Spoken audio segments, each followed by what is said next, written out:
Hi everyone, this is Veronica. आज हम बात करने वाले हैं इल्लीगल बियर ट्रेड की, जो कि इंडिया में चलती आ रही है कि ये इल्लीगल बियर ट्रेड क्यों की जाती है, बियर के किस बात के लिए, ये हम डिटेल में डिस्कस करेंगे। आपकी कोई भी क्वेरी हो आप मुझसे कनेक्ट कर सकते हैं सोशल मीडिया पे, because I feel together we can make a huge difference, चाहे फेसबुक पे, इंस्टाग्राम पे, टेलीग्राम पे। पीडीएफ जो है वो आपको सिर्फ और सिर्फ मेरे टेलीग्राम चैनल पे ही मिलेगा। अब देखिए, ये डेटा 2009 और 2019 के बीच में है कि कितने केसेस रिपोर्ट किए गए पोचिंग के। ये पोचिंग बियर के पाथ्स की है जो इंडिया में हुई, और के आपके केसेस थे 149, जहाँ पे ऑलमोस्ट 264 बियर्स आपके इन्वॉल्व थे। ये एक स्टडी ने रिपोर्ट किया और ये डेटा 2009 से 2019 के बीच का है। प्रिंट मीडिया पे भी ये न्यूज़ आप देख सकते हैं कि टफ लॉस होने के बावजूद भी इल्लीगल बियर ट्रेड जो है वो इंडिया में चल रही है।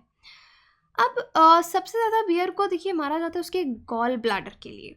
ये गॉल ब्लैडर का यहाँ पे क्या रोल है, देखिए एशियाटिक जो ब्लैक बियर है आप लोग देखते हैं, उसको हाई नंबर्स में गॉल ब्लैडर के लिए मारा जाता है, क्योंकि उसका गॉल ब्लैडर ट्रेडिशनल मेडिसिन बनाने के काम आता है। जो स्लॉथ बियर्स हैं उनको उनकी स्किन के लिए, क्लॉज के लिए भी मारा जाता है।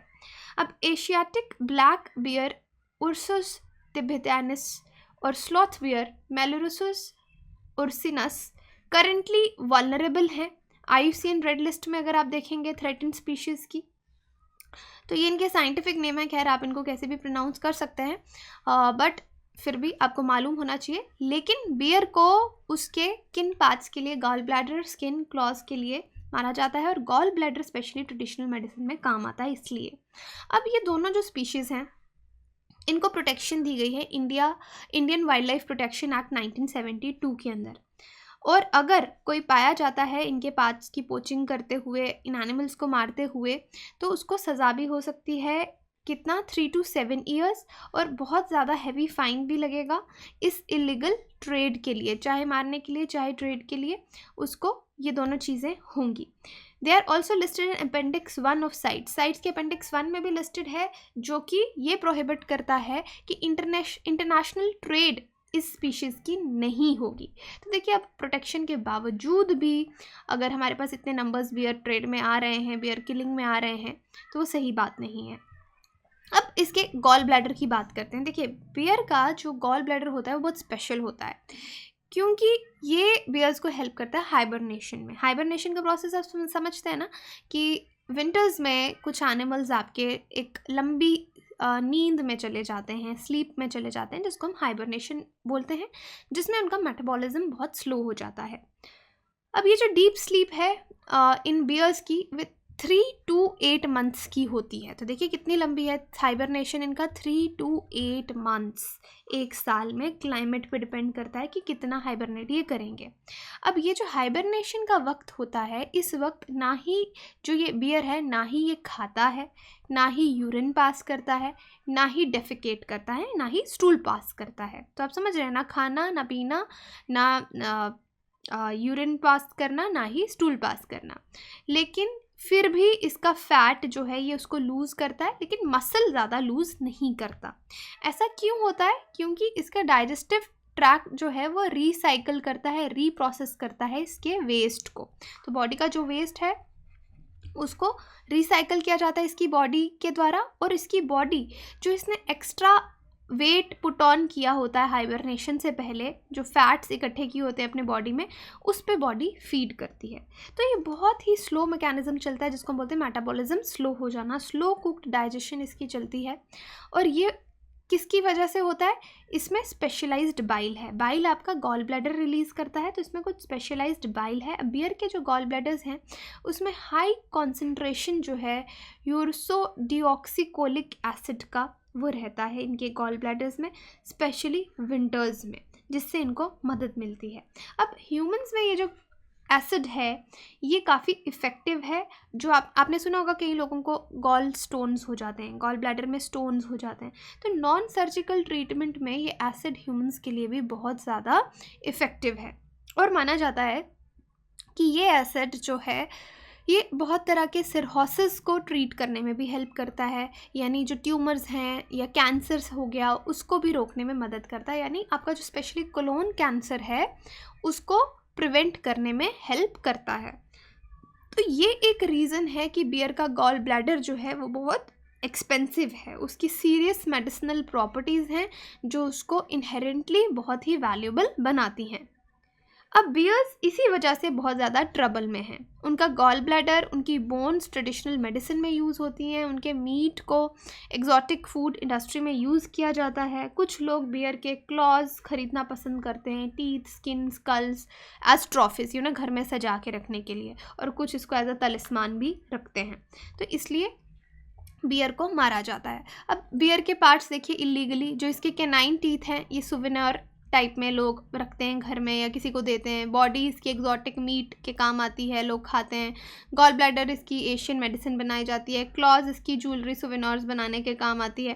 तो इस वजह से इसको मारा जाता है। अब इस तरह की भी रिपोर्ट्स हैं कि इंटरनेशनल ट्रैफिकिंग जो है बियर के गॉल ब्लैडर की, वो इंडिया से जापान में होती है। 1981 से ऐसा होता आया है, या इंडिया से Singapore, Taiwan, China, Myanmar, Nepal को जाता है। और 2012 में नेशनल बियर कंजर्वेशन और वेलफेयर एक्शन प्लान भी डेवलप किया गया था ताकि हम इस इलीगल बियर ट्रेड को देश में रोक सकें। और ये इस तरह की ट्रेड है जो कि बहुत पुअरली डॉक्यूमेंटेड है। इसको ठीक से कहीं पे डॉक्यूमेंट भी नहीं किया गया। अब बियर के जब सीजर होते हैं तभी पता चलता है कि अच्छा ये काम हो रहा है। पोचिंग हॉटस्पॉट्स इंडिया में जैसे हैं, इंसिडेंट्स के बेस पे 2009-2010 आप देख सकते हैं कि कहाँ कहाँ पे इसकी पोचिंग हुई है। हिमाचल प्रदेश देखिए, मध्य प्रदेश देखिए, रेड कलर में आपको इंसिडेंट्स नज़र आएंगे, फिर आपको ग्रीन कलर में नंबर ऑफ़ पोचिंग इंसिडेंट्स नज़र आएंगे, और ये जो ग्रीन कलर है एस्टिमेटेड नंबर ऑफ़ बियर्स हैं।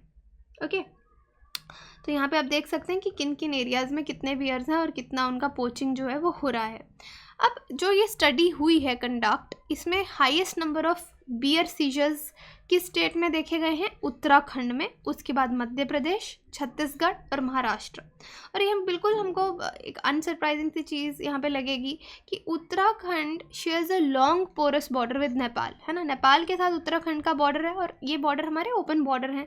ट्रेड रूट्स हैं यहाँ पे वाइल्ड लाइफ प्रोडक्ट्स का। बिग कैट स्किन्स यहाँ से चाइना जाती हैं, तो मतलब नेपाल के थ्रू यहाँ से आगे चीज़ें बेची जाती हैं, चाइना को जाएंगी या बाकी किसी भी कंट्री में जाएंगी। तो यहाँ पे आपको तभी समझ में आएगा कि क्यों आपको उत्तराखंड में सबसे ज़्यादा सीजर्स देखने को मिलेंगे। ट्रांस हिमालयन लैंड रूट जो है हॉटस्पॉट है इसका इलीगल वाइल्ड लाइफ ट्रैफिकिंग का। ये जितना भी ट्रांस हिमालयन है, ट्रांस हिमालयन क्यों? क्योंकि यहाँ से हमारा नेपाल भूटान बॉर्डर है या नेपाल बॉर्डर है, तो नेपाल बॉर्डर आपका पोरस बॉर्डर है। अब south Asian wild life enforcement network जो है, इसको 2011 में लॉन्च किया गया था। ये लोग वर्क कर रहे हैं कुछ मेंबर कंट्रीज़ के साथ, जैसे अफ़गानिस्तान, बांग्लादेश, भूटान, इंडिया, मालदीव्स, नेपाल, पाकिस्तान, श्रीलंका, कि हम इल्लीगल वाइल्ड लाइफ ट्रेड जो है उसको रोकें। कि वाइल्ड लाइफ ट्रेड होना अच्छी बात नहीं है, इल्लीगल है, तो इसको रोका जाए। तो मिलके ये कंट्रीज़ आपस में काम कर रही हैं। अब ये स्टडी दिखाती है कि चाहे हमने कितने सारे स्ट्रिक्ट रूल्स रेगुलेशंस लगा रखे हैं, लेकिन फिर भी प्रोटेक्टेड स्पीशीज़ जो हैं उनकी पोचिंग हो रही है। अभी भी जो थ्रेट है बियर्स को वो है इलीगल ट्रेड की। तो ग्रेटर एफर्ट की ज़रूरत है, हम बियर के हैबिटेट को प्रोटेक्ट करें, जो रिटेलिएटरी किलिंग है उसको रोकें, कंजर्वेशन एफर्ट्स को लाएं, और जो एक्सप्लॉयटेशन है बियर्स की ट्रेड के लिए उसको कम करें। हमको यहाँ पे और भी ज़्यादा ध्यान देने की ज़रूरत है। अपनी एनफोर्समेंट कैपेसिटी इंक्रीज़ करने की ज़रूरत है ताकि हमारे पास इंटेलिजेंस लेड इन्वेस्टिगेशंस हों, क्रॉस बॉर्डर कोऑपरेशन हो एजेंसीज़ के बीच में बायर्स और ट्रेडर्स को टारगेट करने के लिए, कि आफ्टरऑल अगर यहाँ से सामान जा रहा है तो कोई ख़रीद रहा है ना, तो हमको यहाँ पे अपना इन्फोर्समेंट इंक्रीज़ करने के लिए क्रॉस बॉर्डर कोऑपरेशन इंक्रीज़ करने की ज़रूरत है। ट्रेड जो है बियर्स की, उनके पाथ्स की कंसिस्टेंटली मॉनिटर करने की ज़रूरत है नेशनल स्केल पे, और ऑब्वियसली तभी हम इस पोचिंग को रिड्यूस कर पाएंगे। रशिया चाइना बॉर्डर ट्रेड देखिए, रशिया और चाइना अलोन 69% ट्रेड वॉल्यूम है यहाँ पे। मिनिमम 1934 बियर्स एस्टिमेट किए जाते हैं, 6000 बियर पास। और बियर सीजर्स जो scale of the scale in Russia and along the border with China suggest a prolific trade. तो यहाँ पे दिखेगा आपको कि बहुत ज़्यादा ट्रेड हो रही है बियर्स और उसके पार्ट्स की इन दो कंट्रीज़ के बीच में, रशिया चाइना। तभी बोला क्रॉस बॉर्डर कोऑपरेशन की बहुत ज़्यादा ज़रूरत है। जैसे रशिया में कोई भी ब्रीडिंग फैसिलिटीज़ नहीं है और most of the bear paws जो हैं वो रशिया चाइना में सीज़ किए जाते हैं बॉर्डर पॉइंट्स पे। बॉर्डर पॉइंट्स का ही मतलब है कि cross border trade, illegal trade जो है वो हो रही है। आई होप ये क्लियर है आपको बियर के बारे में आज जो हमने डिस्कस किया। तो मेन मकसद यही था इस वीडियो का ये जानने का कि इतने रेगुलेशंस होने के बाद भी देखिए कितना पोचिंग हो रहा है और वे फॉरवर्ड हमें क्या करना पड़ेगा। वे फॉरवर्ड में मैंने आपको कुछ पॉइंट्स बताए कि एनफोर्समेंट इंक्रीज़ करनी पड़ेगी, इंटेलिजेंस लेड इन्वेस्टिगेशन करनी पड़ेगी, क्रॉस बॉर्डर कोऑपरेशन होना चाहिए, राइट। तो इस तरह से पॉइंट्स आप लिख सकते हैं। Which is the only species of herbivorous bear? North American black bear, brown bear, giant panda, Asiatic black bear. तो कमेंट सेक्शन में आप मुझे इसका आंसर बता सकते हैं या टेलीग्राम पे पार्टिसिपेट कर सकते हैं पोल में, आपको सही आंसर पता चल जाएगा।